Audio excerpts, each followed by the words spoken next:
ರಘುನಂದನ ರಘುರಘುನಂದನ ರಘುವರ ಸೇವನ ರಘುಪತಿ ಛಾಯನ. ಭಾರತೀಯ ಚಿತ್ರರಂಗದ ಅತಿ ದೊಡ್ಡ ಮಹಾಕಾವ್ಯದ ಆಳಕ್ಕೆ ತನ್ನದೇ ಹೊಳಹು ತಂದುಕೊಡುತ್ತಿದೆ.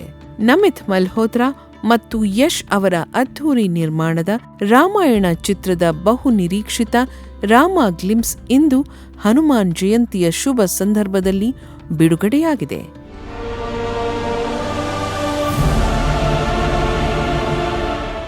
ನಿರ್ದೇಶಕ ನಿತೇಶ್ ತಿವಾರಿ ಅವರ ಕಲ್ಪನೆಯಲ್ಲಿ ಮೂಡಿಬಂದಿರುವ ಈ ಟೀಸರ್ ಅದರ ದೃಶ್ಯ ವೈಭವ ಮತ್ತು ರೋಮಾಂಚಕ ಹಿನ್ನೆಲೆ ಸಂಗೀತದಿಂದ ಪ್ರೇಕ್ಷಕರಿಗೆ ಕುತೂಹಲ ಮೂಡಿಸಿದೆ. ಆಸ್ಕರ್ ವಿಜೇತ ಎಆರ್ ರೆಹಮಾನ್ ಮತ್ತು ಹಾಲಿವುಡ್ ದಿಗ್ಗಜ ಹ್ಯಾನ್ಸ್ ಜಿಮ್ಮರ್ ಅವರ ಸಂಗೀತ ಸಂಯೋಜನೆ ಈ ಮಹಾಕಾವ್ಯದ ಅಳತೆಯನ್ನು ತೋರಿಸುತ್ತದೆ.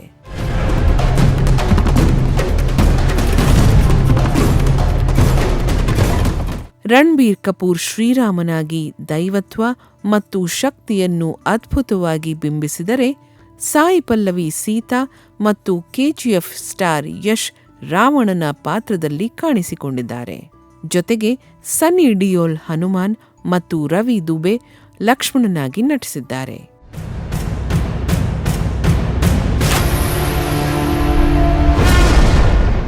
ಈ ಬಹುಕೋಟಿ ವೆಚ್ಚದ ಪೌರಾಣಿಕ ಚಿತ್ರದ ಮೊದಲ ಭಾಗವು 2026ರ ದೀಪಾವಳಿಗೆ ವಿಶ್ವದಾದ್ಯಂತ ಬಿಡುಗಡೆಯಾಗಲಿದೆ. ರಾಮಾಯಣ ಕೇವಲ ಒಂದು ಸಿನಿಮಾ ಅಲ್ಲ, ಇದು ಪ್ರತಿ ತಲೆಮಾರಿನ ಅನುಭವ.